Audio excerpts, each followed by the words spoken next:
Tim here. Welcome back to the workshop where we create community, find freedom, promote preparedness, and share success. It's Thursday evening, which means it's time for another edition of the Workshop podcast and yet another edition of the Preparedness series.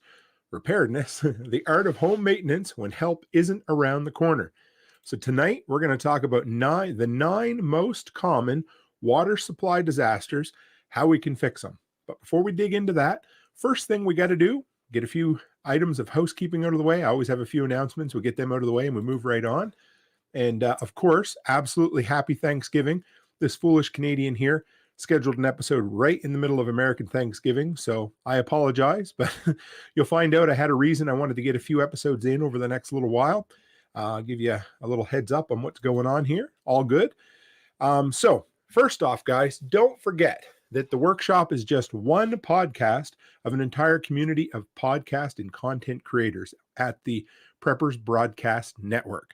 So this, man, I'm addicted. I got to listen to as much as I can from PBN throughout the week. Excuse me, guys. And Prepper Dad this week had an awesome episode about buying seasonal stuff after the season's over. Absolutely love that. Hey, Know Your Joe, happy Thanksgiving. Excellent episode. You guys want to go back, check that out. Dave, the NBC guy, he did a really good episode this week on putting together kind of a mutual assistance radio group, kind of setting up a local radio repeater network, which was really cool. And then the matter of facts, guys, I listened to that while I was going around checking on my bank properties this week. They had kind of a friendly debate between the two about the merits of bugging in, bugging out, the benefits, the downside, the negative aspects to it, and it was absolutely great. So you guys want to go back and check out some of the stuff you missed this week on PBN. Awesome stuff there.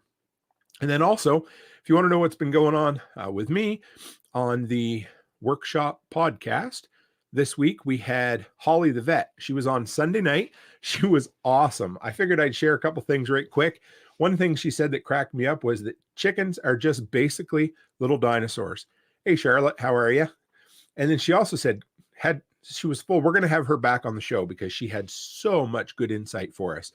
She said, in a pinch, a pillowcase works as a cat carrier. She said, never take your cat to the vet without it being in a cat carrier, because it was just one of those things. She said she's seen so many cats absolutely disappear. Hi, Migray, how are you? I hope I pronounced that right. I'm sorry if I didn't.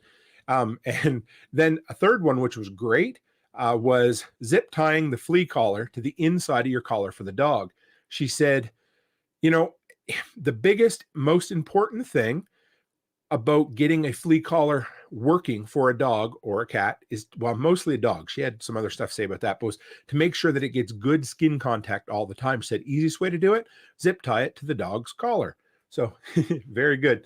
Nice. How are you? How are you tonight? Feeling lucky? And this Sunday, I have Buddy Dempsey. He's coming on. And from the Buddy, I think I just mispronounced it. Sorry, guys. Anyway, from the Buddy DIY, the Bud DIY podcast, he's coming on here. And he's going to talk about becoming a woodworker, how that ties into preparedness, his recent journey on becoming a welder, and all that. So anyway, one more quick announcement, and then we'll move on to the meat, or the turkey, as we like to call it. And anyway, so real quick, December 9th, it's kind of weird, but anyway, December 9th is going to be my last episode of Preparedness until the first Thursday of January.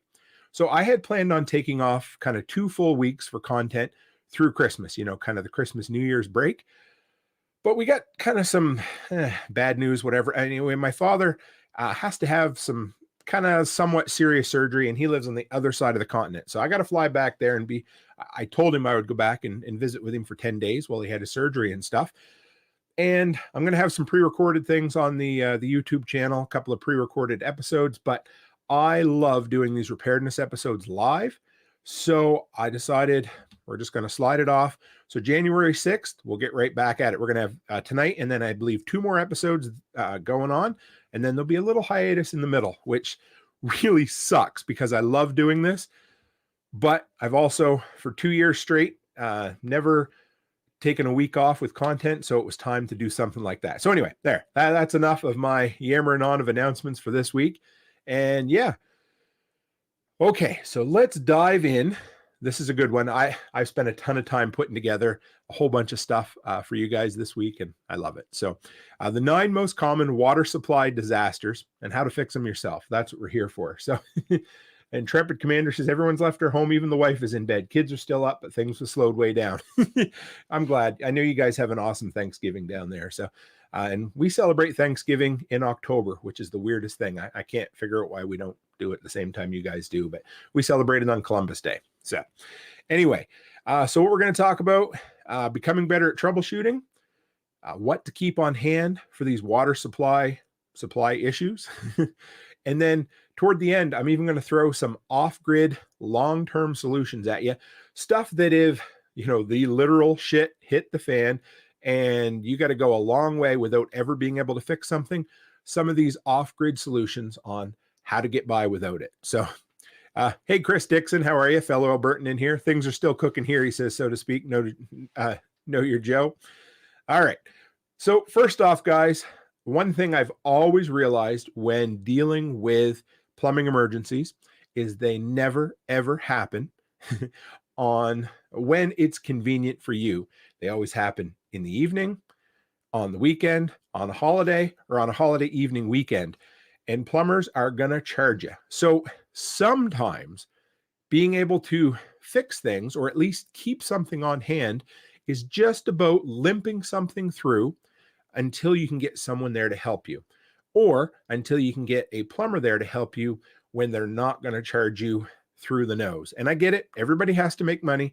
But if you can limp your pressure tank or your deep well pump or whatever it happens to be through for, say, another 36 hours, and by doing that, you're going to save yourself $800 or $1,000 or whatever the hell it happens to be, then sometimes that's what this troubleshooting is all about. But hey, we're also here to be more self-sufficient, more independent, not being a lone wolf, but being able to fix all this stuff ourselves. So the first thing, each week I kind of want to talk about maybe a skill that we can learn a little bit as well. And troubleshooting was the one I wanted to talk about because troubleshooting, it's a tough one. I remember quite a few years ago, I worked in a computer repair shop, and troubleshooting was all that we ever did. And so, a lot of people are like, well, what the hell is troubleshooting? How do you do it? It sounds simple enough, but I really don't know where to start. But I got to tell you, if you want to get better at troubleshooting, always start with the simplest solution first. I got 2 funny stories about this one. Number one, when we go in to secure a recently abandoned bank property, I have to change the locks. So this was only the second one we ever did. And my wife and I go in there and I have my drill bit out and I'm drilling out the deadbolt, drilling out the doorknob. It was a pain in the ass. Took a while to do. We finally get into the house. We walk over. Becky's like, hey, did you notice the door on the deck is unlocked? So if I'd have taken 2 minutes to check the other doorknob, I probably would have saved myself a lot of time. Check the simplest solution first. Then, and this is a handyman. Both these are dumb ass mistakes that I made, but I'm going to admit to them. Second one, my daughter moved into a new trailer and she woke up in the middle of the night and said, Dad, there's no heat on in here. And it was minus 35 and it was getting cold quick. I went over, I checked, I couldn't get it to relight. The furnace had no power. I checked the breakers, everything. So I called in the after hours furnace guy. He came in and fixed it. Only charged $100 for coming in the middle of the night, which was awesome. It literally, you know how most all furnaces have one of those shutoff switches right on the wall for like emergency shutoff? Yeah, that's what it was. So if you want to get better at troubleshooting, start with the simplest solution first. Then practice. So no matter what skill it is, plumbing's a big one, right? It can seem, as I was putting this show together, like I've got a lot of experience with plumbing and I love plumbing. It's kind of like a puzzle. But everybody, like, especially when you first start out, it feels overwhelming. But guys, plumbing really doesn't have to be. It's almost all very simple. And if you can break it down into bite-sized steps, and then, hey, Joseph, nice to see you, my friend. Happy Thanksgiving. If you can break it down into manageable steps and, having the material on hand. But the big thing with troubleshooting and trying to figure out some of these solutions is literally practice. So the more we do this, and of course, Ideally, we want to practice in a non-stressful or a less than high stress situation. So you want to practice on things when maybe there's just a small leak, or nobody's home and you have time to tear apart your pump and not worry about the wife needing to do dishes or the baby's needing to have a bath, or practice, but practice in low stress situations.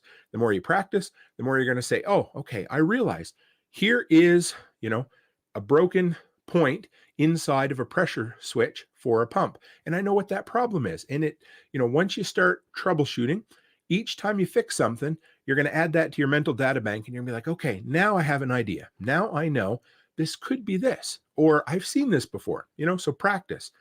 And then here's another one: trace the problem back to the source. Because a lot of times you can see, Joseph will know this on the hotel he's been working on recently, or was before, you can have water 2, 3, 4 floors down, and you might think, oh, okay, the water's coming out right here. But no, you've got to follow it all the way back. There's a guy on YouTube I watch a lot, and he is a power linesman. And he showed the other night he had a broken neutral. And he's like, well, it could be at the house. Anyway, what he did was he walked and followed the power lines back till he found something where the problem was. And that's a big part of troubleshooting is, okay, I see the problem. It's manifesting itself here. I have water here. It's leaking from here, or at least I'm finding the water here. But you know what? The problem isn't there. I need to follow it back because maybe the water's coming in and running down the pipe. So go all the way back until you find a dry spot. And then okay, I'm making my way. I'm making some headway. I know it's not leaking past this point right here. So yeah, Joseph knows about water. Just asking about the hotel. And then finally, and this is the worst part, and you almost feel like you're cheating, but troubleshooting literally is trial and error. Back when I was fixing computers, that was a huge thing. It was just, of course, you would try the most, what did Sherlock always say, that the most simplest solution is quite often the right one. And that's the case. But, try them the easiest solution, the most typical, the highest, as far as like which one is most common, start with that and then work on there. But you know what? It's totally fine to try something, fail, and then try something else, and then fail again, and then try something else. And that, honestly, that is the art of troubleshooting. Start simple. Seriously, practice. You'll learn more. Trace the problem back to the source. Take your time and follow where it started. Like Joseph says here, he says, one PEX ring failed on the 4th floor. Found it coming from the ceiling on the 1st floor. So automatically you're going to think, well, I got a water leak in the 1st floor ceiling. Oh no, follow it back. And, $42,000 in repairs later, a single failure of a single copper PEX ring was all it took. And then trial and error, guys. Just, I hate to use the spaghetti mindset because it's not literally throwing everything at the wall and seeing what sticks. Use your odds, go with the most common problem and solution first, and then eliminate from there.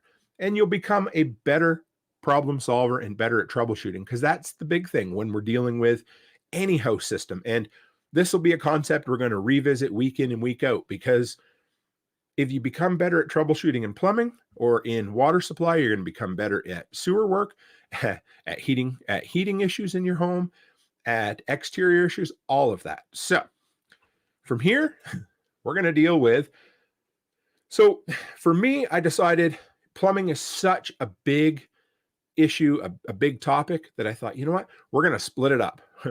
Tonight, we're going to talk about what comes in, and next week, we're going to talk about what goes out.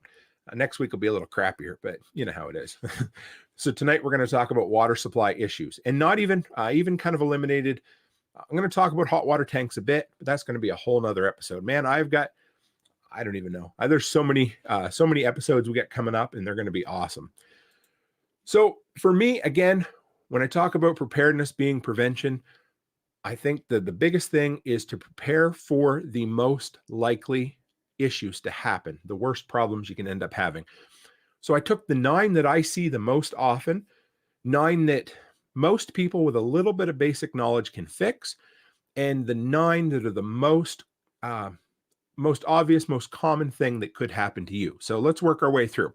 First one is a bad smell or a bad color in your water. And sometimes it can just be a bad smell. and you're like, oh, that kind of stinks, but you know what? I can still drink it.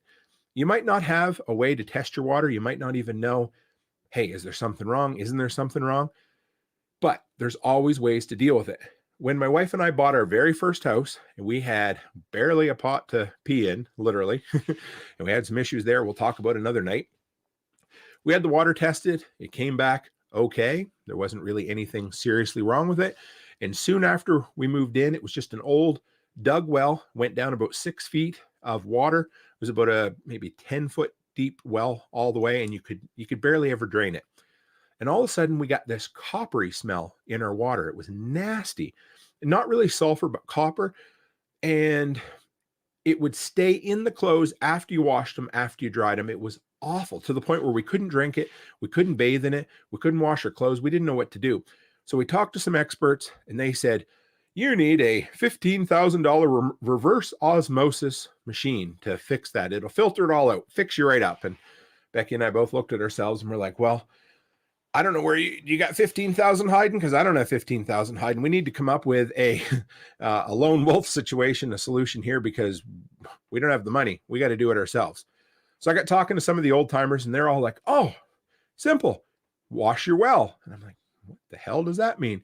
Anyway, so a dug, now this is only, of course, for dug wells. There's other ways to deal with drilled wells, but if it's an old-fashioned dug well with, either rocks or cement culverts going down in the ground, the easiest way is to get yourself a sump pump or a heavy-duty pump, drop it down in the well, and pump the well as dry as you can.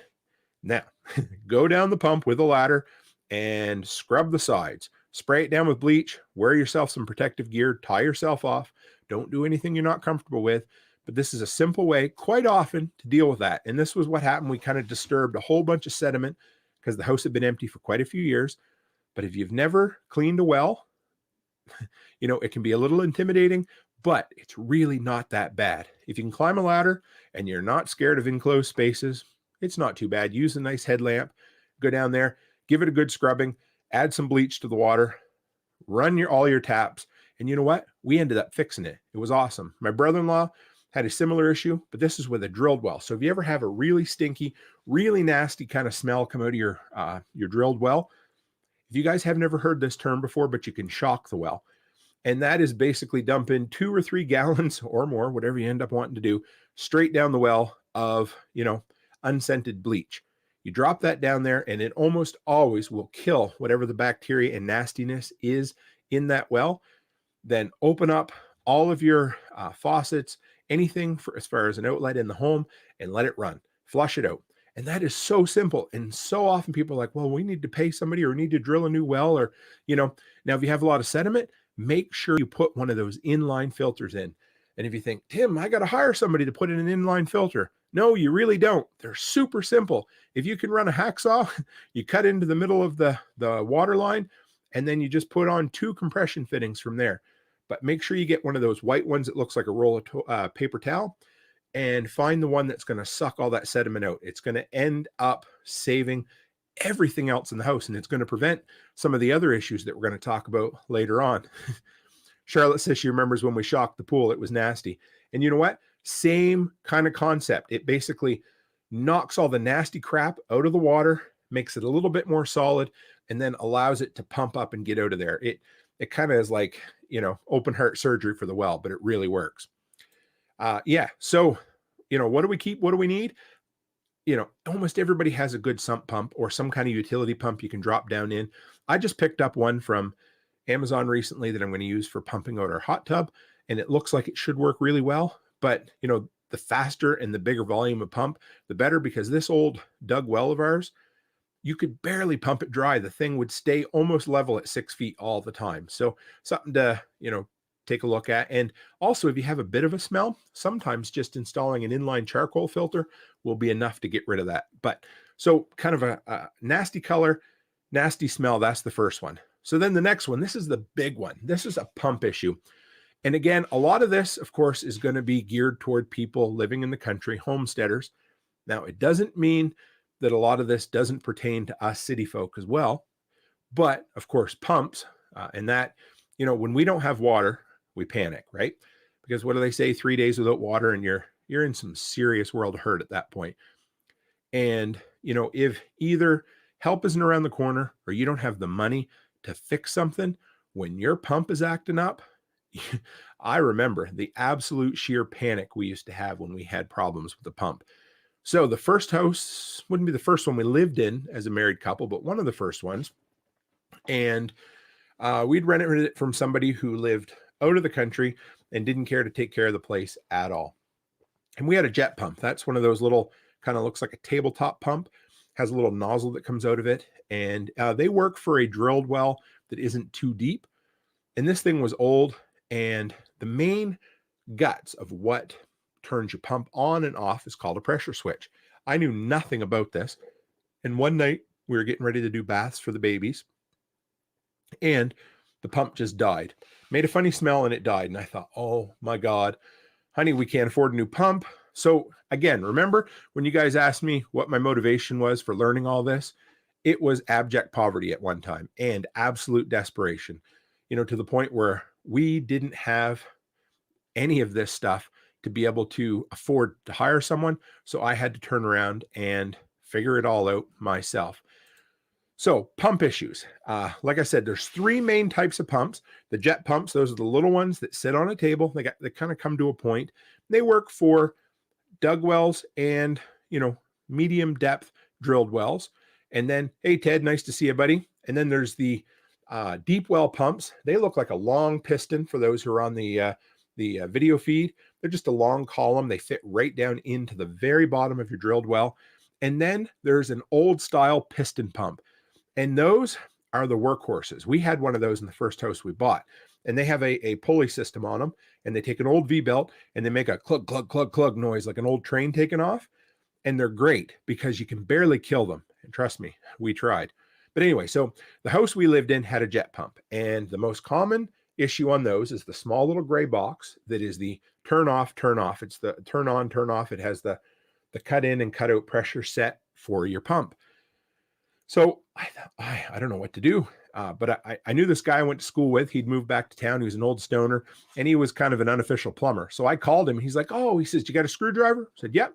He says, okay, go downstairs. Yep. Take the cap off the gray plastic box for your pressure switch. He said, and stick a screwdriver in between those points. I said, are you sure? He goes, yep. And I stuck it in there and I got kind of a little shock and a little spark and the pump kicked right on.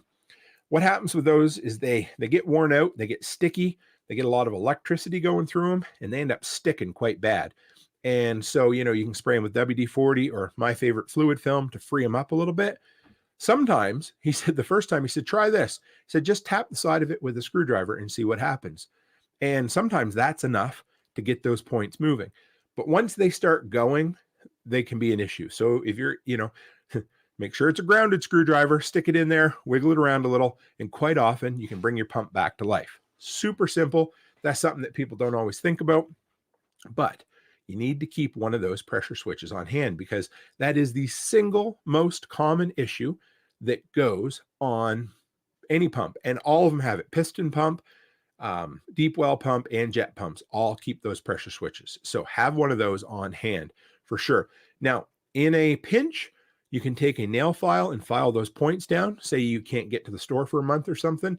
And a lot of times, and I don't want to give you bad advice here, but a lot of times you can limp those pressure switches for a long time, but be careful.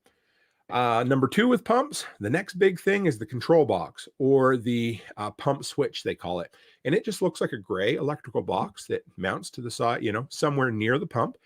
And it basically just kind of has a top piece. You pull it out and it has all the electrical connections in there.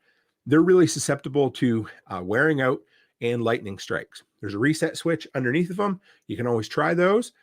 But, and something I did tonight, I put together a collected playlist of 5 to 10 minute videos I found around the internet that showed each and every one of these issues we're talking about and how literally simple they are. Every one of these is less than 10 minutes. So you can watch that, watch it once, twice, 3 times, whatever, and you'll learn how to fix this stuff. But like I said, first one's the pressure switch. The next one is the power box, the pump switch, whatever you want to call it. Check the reset switch and then learn how to change them out. If you can use a screwdriver to change a few wires, you can do it. Now, number 3, when it comes to pumps, most have a pressure tank nowadays. So you're going to notice, say you just bought your property and you got a pump there. Sitting next to it is going to be either a blue, a gray, or a cream colored tank. You know, it could be 20 gallons or bigger. It kind of looks like a small version of a hot water tank. And that is basically, it's simple. It's a reservoir of water, but it helps regulate your pressure. So if you didn't have that, your water pressure is going to go up when the pump's on and then slowly down when the pump's off. And so it's going to cycle up and down. And when you open up your taps, you're going to notice the water is going to go you know, back and forth, right? So that pressure tank is designed to even the flow of your water out, and it has a bladder in it. So if you notice that your water is starting to, you know, cut in, cut out more, like you still have water, but your pressure's up and down, there's a good chance that the inside of that pressure tank has ruptured. Do not panic. It's not a big deal. You don't even need a pressure tank, but pressure tanks are handy. Lots of people like to have them. But you can check on the top, there's a little nipple that looks just like a valve stem off of a car tire, right? And so you just, if you take and push a nail down in there, if water squirts out at you, you know that that pressure tank's hooped. You can't fix that. You need to replace it. But you don't have to. It just means your water is going to cycle up and down a fair bit more, and it's going to act a little bit strange. So if you need to limp along for 2, 3, 4 weeks on a dead pressure tank, not going to hurt you. So, you know, simple, quite easy. And then, of course, sometimes if you have a drilled well that goes way down, or even a dug well, on the very end, there's going to be a foot valve with a check valve built in. It's kind of like a little filter, and it allows the water not to fall back down the water column once it's pumped up. And sometimes those break off, they blow off, and you might need to replace them. But as far as pump issues, you know, we all want to have a list of items that we need to, that we'd love to have on hand just in case. Because us preppers, we like to have gear and we like to have lists. So for pump issues, keep a check valve on hand, keep a control box on hand, keep a pressure switch on hand. Now this one's going to seem strange, but if you have a drilled well, the one that goes down 2, 3, 4, 500 feet, whatever it is, you want to, when you put that pump down there, yes, it's going to have a water line attached to it. Yes, it's going to have electrical attached to it, but you want to tie it off with a good quality rope that isn't UV sensitive. So something that can sit out in the weather for years on end, because the last thing you want to end up doing is trying to pull a pump out of a well and all of a sudden you realize that the water lines broke off, and the only thing you've got to pull that up by is those 4 electrical wires that are attached to that pump. And you are hoping and praying that you don't drop that pump, because that's a $400 to $800 pump. If it breaks off, there's no fishing it out.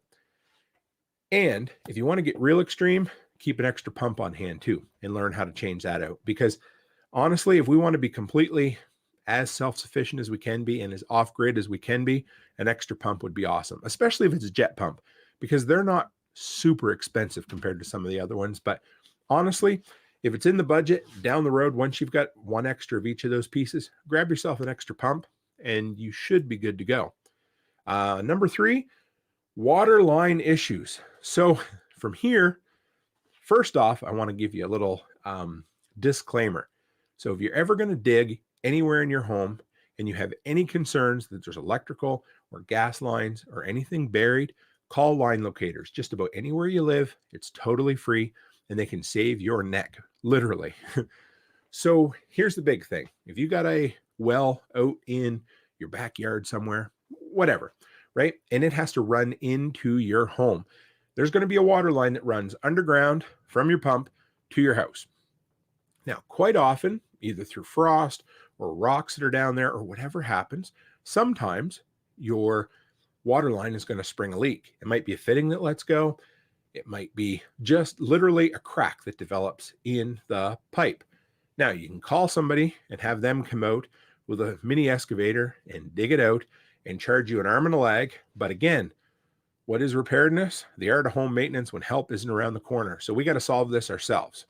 So the first thing we're going to do is we're going to walk the area between the home and the well, and we're going to look for somewhere where we get our feet wet, something squishy. You're going to, if you're lucky enough, you're going to actually see bubbles coming up from the ground. But if you can find a spot where the water's pooling, there's a really good chance that's where the crack in your line is. So then you're going to dig down, and of course there's going to be water in there. So shut your pump off first, make sure there's no water, then dig down and get a small little utility pump that water out of there, and then start looking then you can turn your water back on and see where that water is coming from. Now, if you dig down and you didn't find the crack, but you see one side's wet and the other side, Chicken Hawk bought a towable backhoe just for this. It's awesome and a really cool tool. Who doesn't want to have a towable backhoe? So if you dig down, and most times, it's 3 or 4 feet, anybody can dig that by hand, especially, if this is a weekend or a holiday, you got to do it. Say Thanksgiving, you don't want to call a plumber in, right? So if you dig down, start paying attention to which side of the hole is wetter.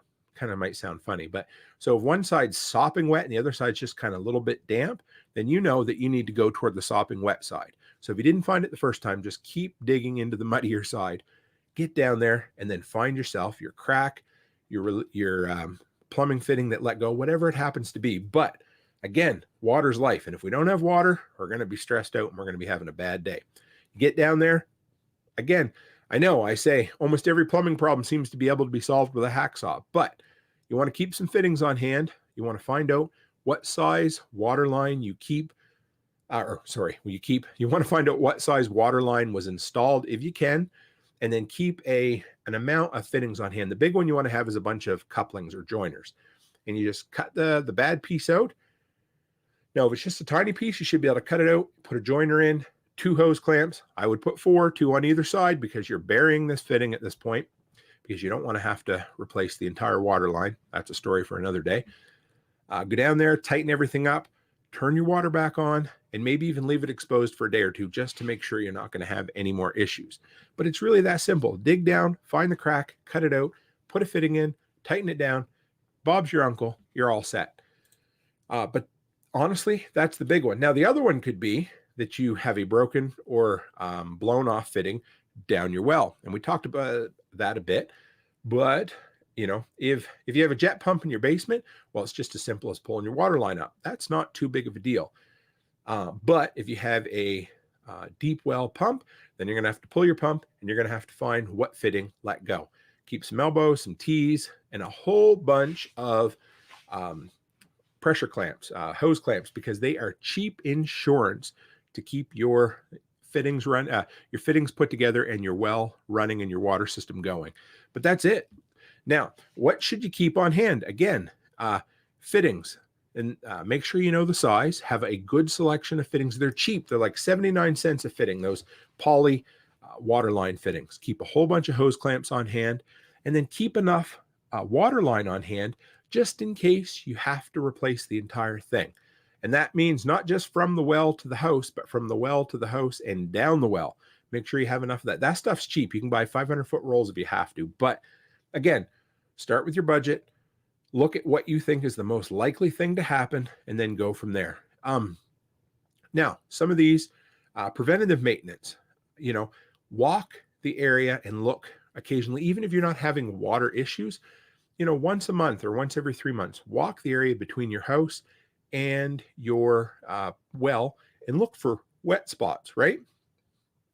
Now, if you have a jet pump, use your ears, listen to the thing. If it's cutting in and cutting out often, or cutting in and cutting out when you're not running water, you got a problem. You're either losing water back down the hole, or you have a leak somewhere. So that's the type of stuff that you can pay attention to ahead of time, just in case you end up, finding a problem. It's like, oh, you know what?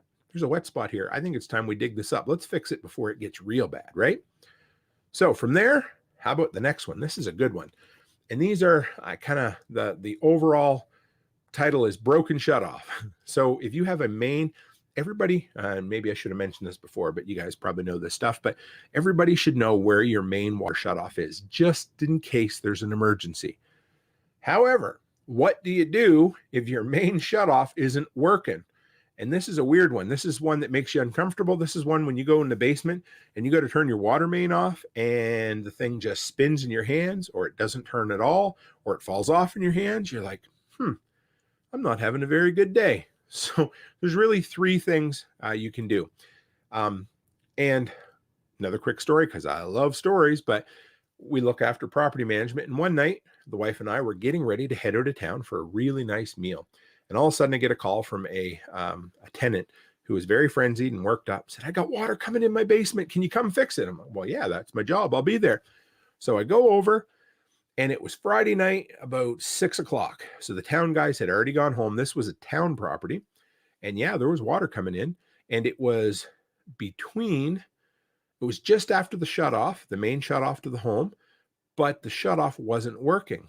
So I had to get the guys in from the town to shut the water off. And of course, it was an after hours call, which there's always somebody on call, but I had to get it turned off. So if you live in town, first thing you need to know is make sure you have the emergency contact for whoever is the person that will come out and turn off your water. Now, another little thing is look at the wrench they use, because you might be able to make something like that or buy something like that, or maybe, sometimes these guys will lend them to me if I'm going to need it on the weekend to turn the water back on or turn the water off to a house. That's just something to know, right? Now, if you live out in the country, just turn the power off to your pump and you're all set. But that still doesn't solve your issue of, holy crap, my main water line, and I can't shut it off. What do I do? Because yeah, if I turn my pump back on, the water's still going to gush out. So there's 3 issues. Number 1 is seized. You go to turn that on and off, and it doesn't turn. That's a bigger issue with what they call a gate valve. That looks like the old-fashioned style, like the handle you have on an exterior tap to your home. Those are miserable. Don't ever use a damn gate valve. Change every valve in your house out for a ball valve, a quarter-turn ball valve, because they're reliable. They don't seize. Well, they usually don't. They definitely don't break off nearly as easy, and they're just reliable. So if something's seized, the first thing you want to do is spray it with some sort of penetrating oil. So again, there's another thing we can have on hand is some penetrating oil. WD-40 makes some good stuff. There's a ton of brands out there, but spray it with penetrating oil, let it sit for a while, then try to work it back and forth. Sometimes, be careful, you can put a monkey wrench, or yeah, Ted agrees, gate valves are terrible. Yes, I mean, they were when they were the only thing out there, I guess they were great. It's kind of like a slot screwdriver. When all you know is a slot screwdriver, it's going to be awesome. But once you've used a Robertson or a Phillips or a Torx, all of a sudden you're like, that's not very good, is it? So spray it with penetrating oil, let it sit for a while, then work them back and forth. If you're going to use a pipe wrench on the handle, go gently. It takes very little to break those off, but most times they're just seized up. And if you let it spray it in there and then work it back and forth, the handle, turn it to the right, to the left, eventually it might free up if you're lucky. But if it starts seizing up like that, sometimes it just stays seized and you can't do anything about it. So you got to cut it out, and we'll deal with that. The second one, of course, is when you go to turn it off and surprise, the handle breaks off right in your hand. So that's another one. It's like, okay, well, the first one was seized, and sometimes the broken one. Hey, Mr. Arcade, how are you, sir? Nice to see you. So sometimes the handle can break off in your hand, and that really sucks as well. But it's kind of the same symptom of the same problem. It might have been seized and it just came off. So in that instance, if it wasn't, you can use vice grips or sometimes some pliers and grab whatever happens to be left of that shutoff, because the main thing is to get it shut off for right now. So then so one thing you can do is once you get that shut off, if the vice grips will grab it, is just above that, cut in and put in a nice new quarter turn ball valve. Then open up that old valve and forget about it. Leave it open forever from there. But like I said, whatever the solution is, put in a quarter turn ball valve. And then the third one's a stripped handle.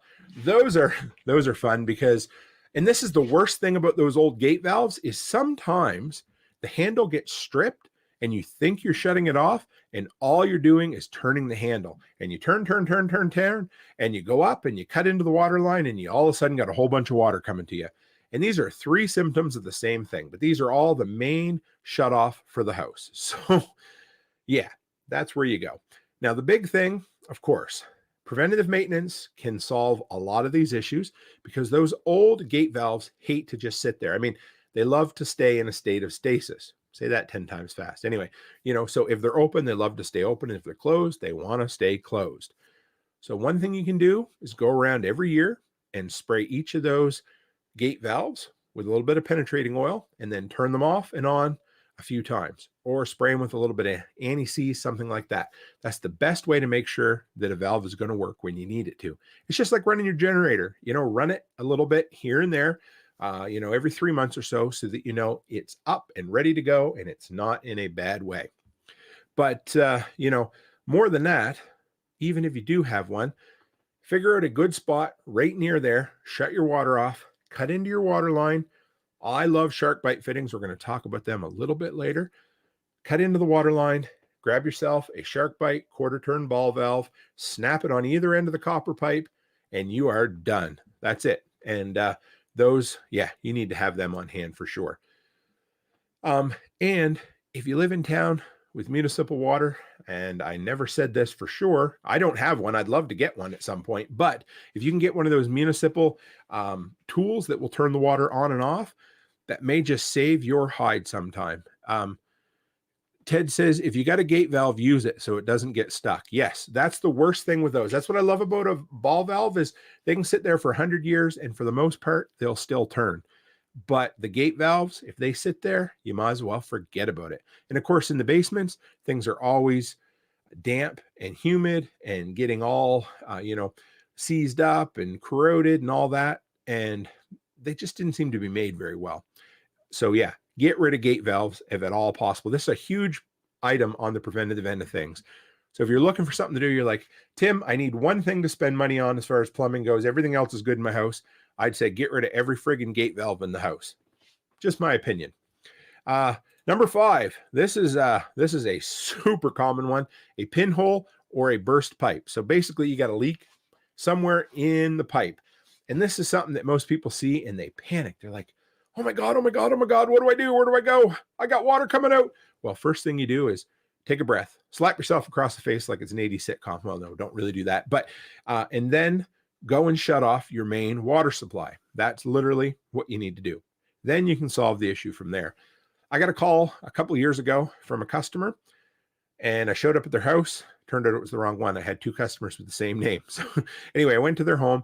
For 36 hours, they'd been away. It was just a pinhole of a stream of water coming out, and they ended up having about an inch of water in their basement. And they had a side hustle where they sold scrapbooking supplies, and it just wrecked everything. It was like a $10,000 insurance claim when it was all said and done. And that was just an inch of water. The remediation company had to come in with fans and the whole works. So it's always something to look for. First off, I would say this is the area preventative maintenance is huge. Go around, walk your basement. If you have copper, first off, it notoriously gets thin over time.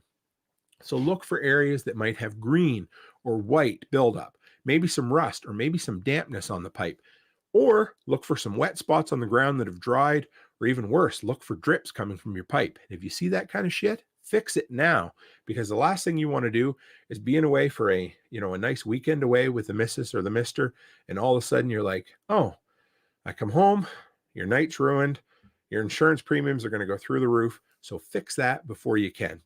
Again, this is what shark bite fittings are great for. If you haven't seen them, they're basically a brass fitting with 2 quick release couplings on either end. They're idiot proof, and that's saying a lot because I've used them. So, but basically, and this works for, whether it's a pinhole leak or a big rupture in a pipe, cut the section out.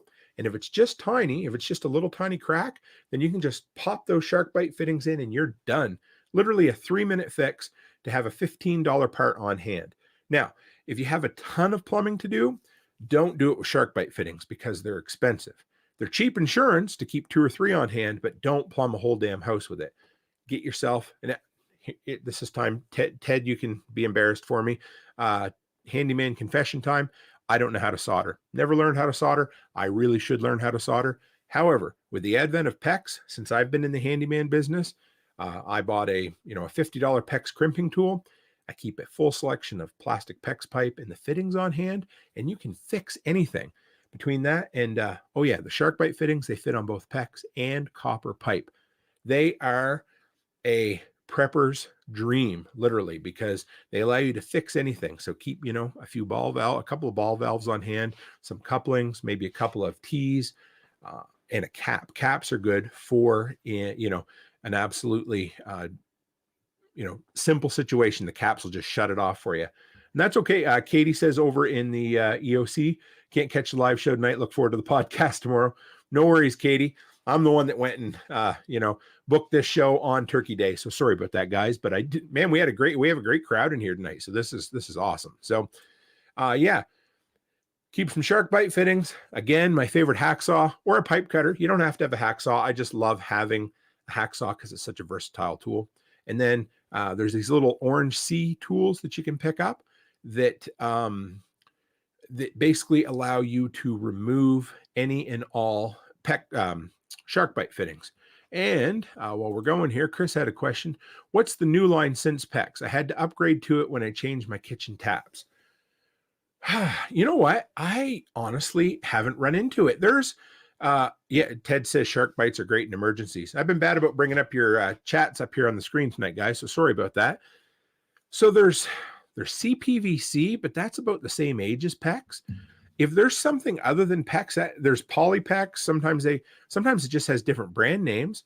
I'll look into it, Chris, and find out for you because I'm not familiar with anything other than PEX at this point.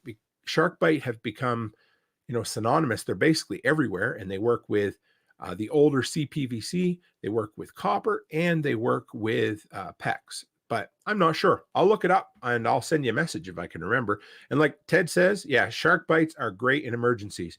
We're not talking about, the type you get when you're out swimming in the Florida Ocean where Ted lives, but these are just those fittings, and they do work really, really good.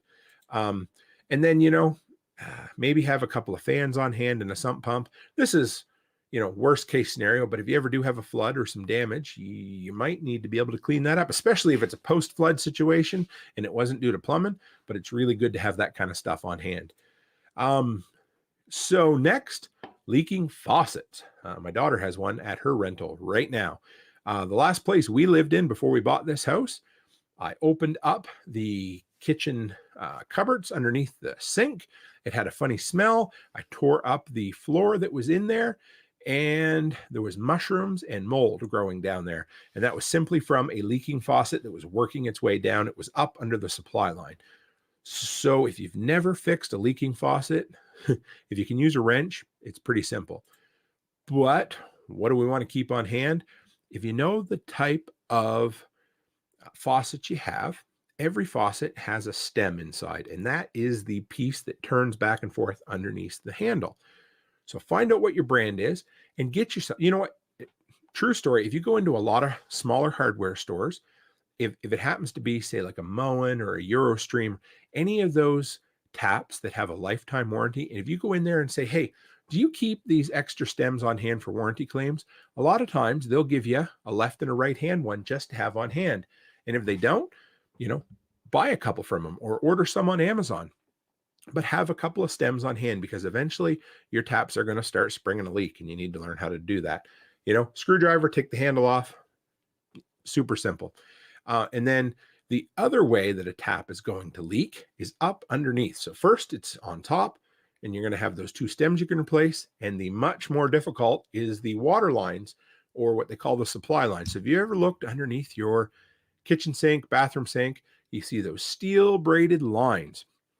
And those are what they call supply lines. And a lot of times, over time, they'll spring a little leak and start dripping, and you may not even notice it. So first off, make sure you keep the area under your sink somewhat, and I'm preaching to the choir here, but somewhat open, because if it's full of stuff, you might not notice for months that you've got a leak until all of a sudden you go to pull, say, all the shampoo or the grocery bags out, and everything's soaked and it smells like mold. And all of a sudden you got a hole in the floor because it rotted through. So, regular inspections are honestly the biggest, the easiest preventative maintenance that a person can do. And so much of this is prevention, and never, if we can prevent a problem and never have to fix it, how much better is that? Now, here's another life pro tip, and I'm sure Ted will agree with me on this one. Install a shutoff valve for every single fixture in the home. I've gone into some to work where the only shutoff in the damn house is the main shutoff. And you know what? If you only have one, well, of course, that's the place to have it. But if you're in the bathroom and all of a sudden your taps spring a huge leak and you got water going everywhere, how much easier is it to just shut it off underneath? So if you ever have to remove those water lines and somebody didn't put on a shutoff, put one of those on. And then what's Chris say? We put everything in baskets and then on a towel and then check the towel weekly. That's great. I love that. Yeah. So then you're going to see, okay, well, if the towel's a little bit wet, you know you have a problem. That is dead simple. I like that a lot. So yeah, back to the water lines. Make sure you put in, again, my favorite little quarter turn ball valves, but they make those little chrome. They look fancy. Have one for your toilet, have one for your kitchen sink, have one for your bathroom sink. Everywhere you have a fixture installed, make sure you install a shutoff. And then that makes fixing problems easier. It makes it a sectional issue, so you don't have to shut off the whole house just to fix a set of taps. And it allows your reaction time to be able to fix it just like that. It's like labeling your electrical panel. If you know what circuit you need to turn off, you only got to turn that one off, and you can do it quicker than, maybe needing to find the whole main or running somewhere to do it. Okay, now we're not going to talk about the stuff that goes into the toilet. We're just going to talk about the stuff that comes up to feed the toilet tonight. Because again, this is just water supply issues. But yes. Oh, yeah. Okay. Let's talk about this for a minute, guys. Ted says never completely trust any shutoff. Tim hinted at that earlier. Yeah. So this is a good point that I didn't actually have in my notes, and I've dealt with this a lot. So it's just like never fully trust a breaker, or never trust an electrical tester. But, even if you've turned your electrical off, it's still prudent to use an insulated screwdriver to do the work, because there's always a chance that just because you think you shut off the right one, you didn't. Now, here is a story. I had installed a new set of taps underneath my kitchen. They're only a year old, and I needed to change the water lines out. And I went down there and I did what I thought. It was a quarter turn to the right to turn off the water valve. I turned it off. I went back up. I turned on the kitchen taps and water came out because that brand new quarter turn ball valve, it was a cheap one, was stripped right from the factory. So yes, just because you think you have a shutoff turned off, test it. Test it low and slow and be careful, Don't go up and turn the water on or make a huge cut into a water line without making sure with your own eyes that the water is actually turned off. Yes, never fully trust a shutoff. That is, yeah, we got to remember. I'll remember that, Ted. We'll add that to the show notes for afterwards. So now toilet. This is the water coming in. And of course, if we don't have a toilet, we have problems, right?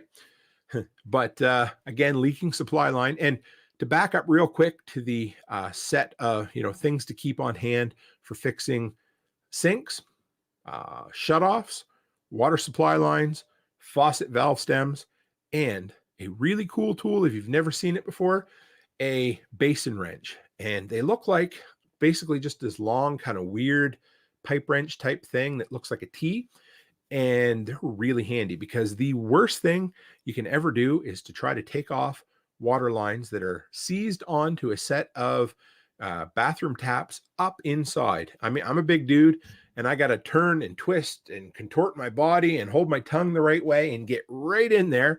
And it sucks. And I still can't get my hand up in there. So get yourself, if you're ever looking at it, you ever think you're gonna have to do much of this, get yourself a basin wrench. Google it.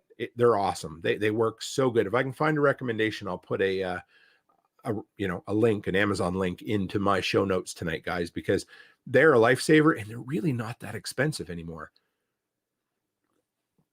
All right. So toilets, leaking supply line. That's the same as a leaking line for sinks as well. Nothing serious, but something you might run into, maybe not too often, but again, it's a water issue so not everybody realizes it. Well, you probably should, but the tank and the bowl of a toilet are two different pieces on most toilets. And in between there's a gasket. It's not a wax gasket, but it's a foam gasket. And sometimes over time that can break down and you start getting a leak there. You start getting water down around the toilet bowl. You got to take a look and say, okay, that's what it is. So keep one of those on hand. Find out, they're basically universal. Keep a couple of them on hand, have a set of bolts. And then inside the toilet, there's usually a couple things that happen. Most recently I had to go to a rental because the toilet would run all the time. And there's a part in there that has a really funny name. I'm not talking about somebody who talks all the time, but it's called a universal flapper. And inside, it's basically a rubber piece that opens and closes on a chain.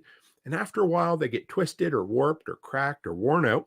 And you're going to hear your toilet run constantly. And if you do, that needs to be replaced because they can't really be adjusted per se. If they've worn out, you need to replace it. So keep a universal flapper on hand. If you have a toilet, know the guts inside your toilet, look at the things, and then order yourself a new, float system, and then get yourself a universal handle kit as well, because this happens a lot. And the handle will break off. Now, a lot of people don't know this. You guys are probably fairly smart and you probably know this, but in a pinch, if you need to flush your toilet and your handle broke off, take the back off the toilet, the tank cover, and reach down inside, and the chain that broke off, just grab it and pull it up, and you can flush your toilet that way. You can even just run fresh water. If you have a bucket full of water, dump it down into the bowl, and that extra water will flush the whole toilet down for you. Ted says, the rubber washers on the tank bolts I've had a lot of problems with lately. I'm scared to death. So when you put that tank to bowl setup back together, you have to tighten both those bolts down. And I'm always scared to death I'm going to crack that tank. I haven't done it yet, but not everything's Tim-proof. But yeah, just keep an eye on that for sure. Chris says you might have to move the beer cans first in the back of the toilet. Yeah, I get that. I like that. There used to be an old way that the old timers, back when the toilets used to take 13-liter flushes. What would that be? 13 liters, 4 gallons or something like that. Yeah, I think that's right. Anyway, they would put like a brick or something down inside the tank, just basically to displace some of the water so that you weren't using so much. Now the new 2 and 6 liter flushes are a lot better, and they use a lot less water, and they flush just as good. So, preventative, again, look for leaks. If you got some water on the floor, it's coming from somewhere. Don't ignore it, because you're going to end up like my parents' old bathroom at the home where I grew up. I stepped on the area between the toilet and the tub one night, and my foot went through the floor because we had ignored a leak there for way too long, and it got rotten, and then we had to fix the floor, or at least board it up for a while. So look for leaks, and then occasionally look inside your tank. Look and see if it's having any buildup. If it looks like anything's cracked, anything looks out of the ordinary, just do an inspection. Half the time just looking at things. Now, if you do this, say once a month or once every 3 months, eventually you're going to notice something out of the ordinary. You're going to look and say, oh, okay, this is good. This is good. Oh no, look, that's bent or broken or it's stretched, or look, and replace things. If they start to look out of place, replace them. Like I said, what do we keep on hand? That thing that talks a lot, the universal flapper, extra shutoff, extra supply line, the float assembly for in the back of the toilet. All of these things are, half-hour jobs that you can learn in 10 minutes on YouTube. So don't be discouraged. Don't be scared. Don't be anxious. You guys can do it. I promise. Absolutely. We got 2 more, guys. Before I started, I thought, man, we might have to cut this into a 2-episode series, but we're going to make it tonight. And I'm not going to rush. We got all the time. And, if people need to shut it off and start over later on, go for it. Chris says hard water is hard on toilets. We just replaced a toilet that was mostly plugged with calcium buildup. And I don't know if that's an Alberta thing or out here thing or whatever, but man, we have a shit ton of calcium too, like crazy. And yes, it is super hard. Some filters will take it out, some won't, but you're always fighting with getting that calcium cleaned up and off things. Cause it like you said, it eats the guts of the toilet. It, makes things brittle. It's just nasty. Ted has a hack here. Drop some food coloring in the tank and see if it shows up in your bowl. If so, you got water leaking past your flapper. That's a great tip, Ted. Ted the tipper tonight. This is good. Yeah, that's awesome. So yeah, put some food coloring in your tank and just let it sit there. And if your water stays clear in the bowl, you don't have a flapper issue. I like that. Thank you, Ted. So next one, and this one isn't a full-on emergency, but it's common enough that I thought, we need to share this, but it's low water pressure. And that can manifest itself in a whole house issue or an individual fixture by fixture issue. First thing you got to look at, and this happens a lot out here as well, but if say it's just your sinks, everybody knows where the water comes out of the faucet. Up in there, Most of those you can screw off, and inside is what they call an aerator. It gives you kind of a nice constant flow, but the whole idea is it's an environmental thing to save water. You can haul that thing. First off, take it out, clean it out, rinse it out, and a lot of times that'll give you better flow. But if you want to eliminate it altogether, I'm not going to stop you. Now, shower heads are a little bit different. Like Chris was talking about, calcium's really bad for this kind of thing. In a pinch, you can use vinegar, but I love, and when I say love, I mean love CLR. So if you guys have that CLR, calcium lime rust remover, that is the cat's ass when it comes to cleaning this stuff. Take your shower head off, put it in a container, cover it with just enough CLR, and let it sit for 2-3 hours. And you'll start seeing all that debris bubble up and float off. And when you're done, you got a perfectly well-running shower head. But what happens if you have low pressure in the whole house, or at least on all your hot water lines? And that can be a clogged up hot water tank. Now, we're not going to talk about hot water tanks a lot tonight, but if you have a lot of sediment in your house, do what I said before. Preventative maintenance. Install a sediment filter. Now, there's 2 types. The black ones are charcoal. That is for smell or discoloration in the water, mainly smell. It gets rid of funky smells. The one you want, again, is the one that looks like a roll of toilet paper or paper towel, and it's white and it filters out the junk. And that's going to keep, that's your sacrificial lamb that's going to sit there and suck in all that dirt so that it doesn't make it in to your hot water tank, to your water lines, to your toilet, clog up all your fixtures and make your life miserable. However, if your hot water tank does get full of dirt, debris, and sediment, it's a pretty easy process to flush that out. We're going to talk about that more when we talk about hot water. Ted says have to have a set of aerator keys now for all these different brands of faucets. Yep. Yeah, it used to be that it used to be simple. The potheads used to come in to Home Hardware where I worked, and you'd know they'd been in there when they opened up all of our display faucets and stole the screens out of them so they could use them in their, I don't know if it's their pipes or their bongs or whatever, but every one of them was the same. You just knew they were little tiny pieces of screen. But now most of them are plastic and they're just weird anyway. But so what do you need to keep on hand for that? Well, preventative maintenance first. Like I said, install an inline filter and periodically flush your hot water tank. Those are the 2 things you can do that are going to save you a ton of time, but also keep some CLR on hand, keep some aerators on hand, and keep an extra, you might even need to keep an extra set of taps and an extra shower head, because eventually that stuff gets in there and it just breaks down. And all of a sudden you've got either a shower head that doesn't work properly or it sprays all over the place. You don't want that. So just keep an eye on it, learn how to fix it. That is a simple one. And then the number 9, this is one that Ted deals with all the time in Florida, and that is frozen water lines. So there's so many issues. Up here, we deal with it all the time, right? And when it gets to -40, a big issue is in the mobile homes. The water, within minutes will freeze or, So my daughter lives in a mobile home. But she, before she lived in there, it was a property that I took care of, and there was a young couple living in there, and they were gone for the weekend. Something happened. The water lines froze, but they didn't just freeze a little bit. They were gone long enough that the water lines froze for a long section. We couldn't get them thawed out, had to put them up in a hotel for like a week until it warmed up and we could get things thawed out. Basically, their entire plumbing system froze.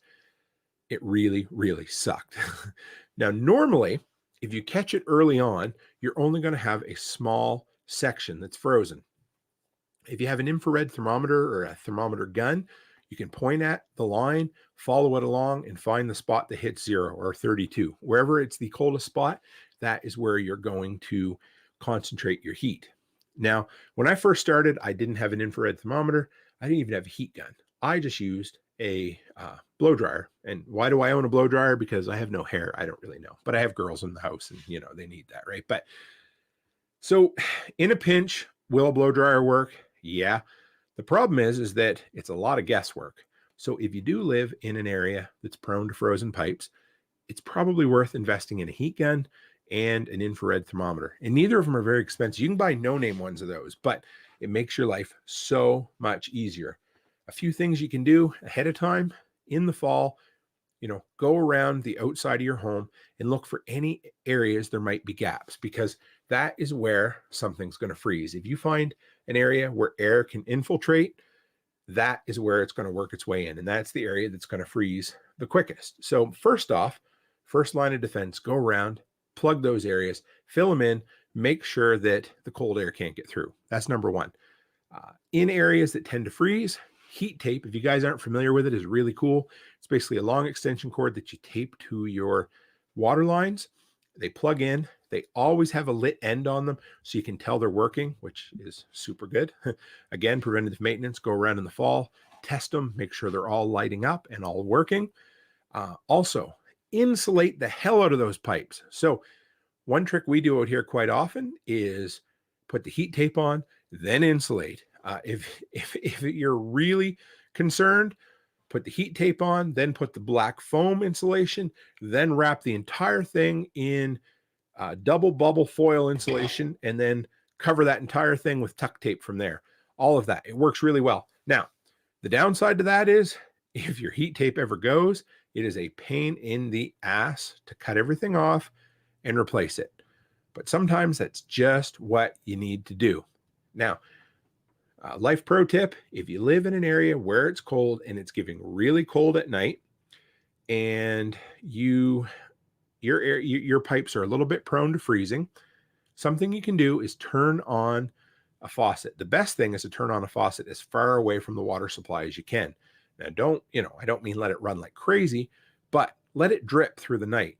And just now, if you live in a warmer area and say you have a power outage or something, and you're going to get below freezing for a night or two, that can be just enough to save you. Turn your taps on a bit, let them drip, and it can keep the water flowing just enough that it doesn't freeze solid and rupture your pipes. That might be all it takes sometimes. And you know what? If you have to let it go and everything ends up freezing, well, then we'll use our shark bite fittings and fix out the ruptures after it happens. And you know what? In an absolute pinch, sometimes you could hook up a temporary water line. I don't love this idea, but if everything's frozen and you can't do anything else, sometimes you can hook up an above ground temporary water line. You need to put a check valve in it. You need to make sure it's all going to run back, and you need to make sure it's going to keep running for a while. But yeah, if you need to set up a temporary pump and water line, try to insulate it. But when it's that cold, it's an absolute fight all the time. So that's the 9. I had one other thing I wanted to kind of talk about so all of these situations are really bad. Some are worse than others. Ted says, if it freezes down here, I'll be feeling really sorry for you, Tim. Yeah, I don't know. It'd be some kind of polar vortex. You remember that Day After Tomorrow movie? That'll be what it would be like, right? So all of these topics are stuff that we need to keep our life going. Obviously, water's life, and water needs to be running in the home. Now, this all is contingent on the system still kind of working and still being there, and being able to go and get parts eventually, even though we're going to stock up on everything we can. But what happens if the literal shit hit the literal fan, and you know what? We're out of other options. We have no more parts. We can't get to the store. We don't have any other way to fix something, but we got to get by. So, you know what? There's a few things you can do. And some of these, and this is long-term. This is like worst case scenario, like Doc Bones and Nurse Amy, when they give their disclaimer for their book, like post-apocalyptic times, like this is, maybe not quite that bad, but bad, right? So know how to dig a well. This is something the old timers used to know. I knew people who swore they could witch wells. If you guys have ever seen that, what do they call it? Divining rods or whatever. I'm not sure I believe in it. I'm going to be honest about it. But some of the old timers used to say they could walk and they knew, okay, this water vein would go here. This water vein would go here. Okay, these two are going to cross here. Anyway, excuse me, guys. Whatever happens, you hopefully figure out a way find a wet spot on your property. Now, this isn't feasible for everybody, but for a lot of people, just having a place in your mind, you're like, okay, I might need to hand dig a well. And that could be a real pain in the butt. But, you might have to dig down 6, 10 feet, line the whole thing with rocks, flush it out over and over again. But just have an idea of where you can do that. Number two, maybe look at rain storage. So, if you've got no other water situation at this point, some of them big IBC totes that have only ever held water or food grade products you can use for, water runoff from your eaves troughs, or if you want to get crazy, like Dave, the NBC guy, and have an underground storage. I think he used it for root cellar, but same thing. Put like a septic tank or whatever and hold hundreds of gallons of water, rainwater runoff. That'll give you storage. And then have a Berkey filter on hand. So if your water gets really contaminated, you can use the Berkey filter to filter out all that crap. Now, a Berkey filter is an incredible investment. We use it every single day, and we just use it to make our water taste better. But if something really bad really did happen, that Berkey filter could be a matter of life and death for us, and it could get all of that junk out of there. So that's one of those 2-is-1 thing, where everything I try to buy has 2 uses, the day-to-day use and the prepper use. So Berkey's really good at that. Now, if you've got a hand-dug well, another thing that's really handy is those old-fashioned cistern handle pumps. So have one of those on hand, a manual pump, a way to get water out that is completely has no need of electricity. Those are good, and then keep an extra set of seals on hand. They have old leather cups in them that work really well. Now, if you have a toilet and you can't get water supplied to that toilet, you're going to have a bad time. Like I told you, most people know this, some people don't. But if you can haul water in buckets from outdoors, and this could be puddle water, it could be friggin' slough water, I don't care. But if you bring a 5-gallon bucket of water in with you, do your business in the toilet, and then dump that water straight into the bowl, that will flush. Charlotte agrees on the Berkey filter. It's great. It is great. The thing's awesome. Our filters are getting clogged up. I got to change them. But now, so that's the first thing. That I got 2 hacks for toilets here, and this is lack of water supply, right? First one was dump a bucket in there.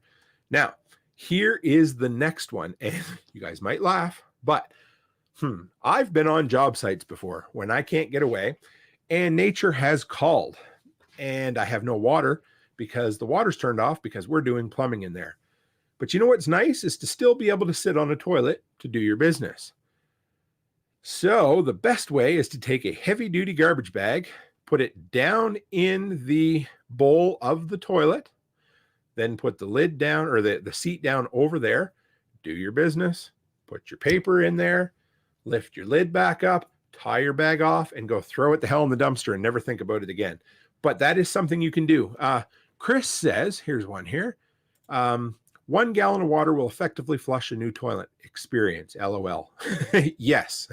And a heavy-duty contractor's grade garbage bag fits nicely into the bowl, and you can do your business, tie it up, and throw it out.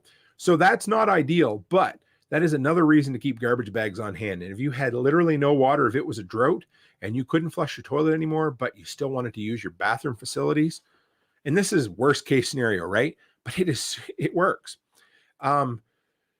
Now, here's oh, come on, Tim, just use a Home Depot bucket. Yes, Chris, I know that is true too. But who doesn't love the comfort of a toilet? So you don't have running water, but you still want to sit on your toilet, and read the shampoo bottle like we used to do when we were, in the 80s and didn't have cell phones to occupy our time, right?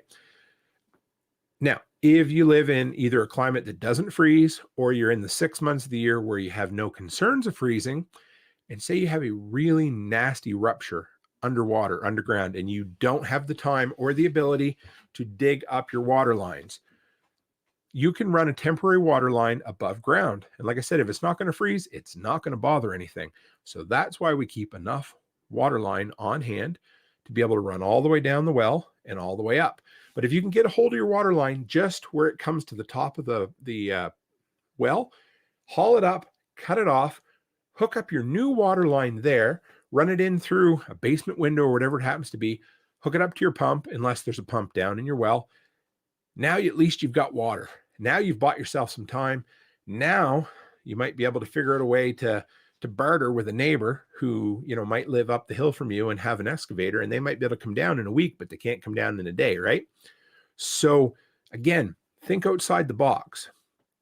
But yeah, that's about it. If it's not freezing out and you need water, figure out a way to get water. If you don't have an extra water line and you got 2 or 3 garden hoses, that'll get you some water. Figure out if you've got some fittings you can step down and get going, do that. But yeah, so that's kind of my, end of the world as we know it, worst case scenario water supply hacks. I hope some of them help. I've used every one of them, I think. Maybe. No, I haven't dug a well by hand yet. I'd love to someday, but that's another story for another day. But so that's it, guys. That is water supply side in a nutshell. I'm sure we'll come back to it down the road. Next week, like I said, we're going to deal with sewer issues. I love talking about this stuff. I hope you guys are learning something. If you have questions about sewer ahead of time, send them along my way. Like I said, it's going to be a crappy subject, a shitty subject, but we'll make it work, won't we? If you guys want to, thanks, Charlotte. I always love you, sweetie. If you guys want to join me on Sunday night, I've got Buddy from Bud DIY coming on the podcast. He's going to talk about becoming a woodworker, independent living, all of that. You're very welcome, Joe. Always appreciate you, my friend. But yes, drop by the YouTube channel on Sunday. And like I said, we've got, a little change in the schedule over the holidays, but I figured I'm going to take that 2 weeks off. And then, of course, had to add the other week, right? Now, if you guys want to keep hearing top quality preparedness content, tune in to PBN. That's the Prepper Broadcast Network. That's who we're on tonight, which I'm eternally grateful for, James. It's awesome. I love it. Tomorrow, you'll have Carl A.D. Brown with The Strange Truth. It's always a lively discussion. He's a pretty cool dude. I love listening to him. The discussion centered around Christianity, preparedness, and the news stories that no one dares to touch. So anyway, guys, like I said, check it out. If you're interested, run by PBN, the Prepper Broadcast Network. And if you're really interested and you want to support them, support us at this point, you can sign up for a membership and become a member. And there's a ton of extra content behind the wall over there. But anyway, that's it for now. Oh, I see John Grohl showed up. Said Wranglestar did a video on dividing rods to find septic and water lanes, even electrical wires. I'm going to have to check that again. So it's the Prepper. Let me see if I can bring it up for you guys. The Prepper Broadcast. If you type Prepper Broadcast Network into Google, that'll bring it up. I'll make sure I have the URL set up perfect for you. I just don't want to misspell it, but if you Google it, that's what it'll bring it up, and then you can check out some more. And that's the way to get started. Give me 1 second here, Joe, and I'll bring it up. Prepper Broadcast Network. Sorry, guys, I should know this by now. It's prepperbroadcasting.com. So if you go by prepperbroadcasting.com, that's where you can find out more about PBN. Incredible network of well over a dozen content creators at this point. And you're going to be on it tonight. Yeah, we're actually live on there right now. So we're doing YouTube, Float, Odyssey, and now PBN.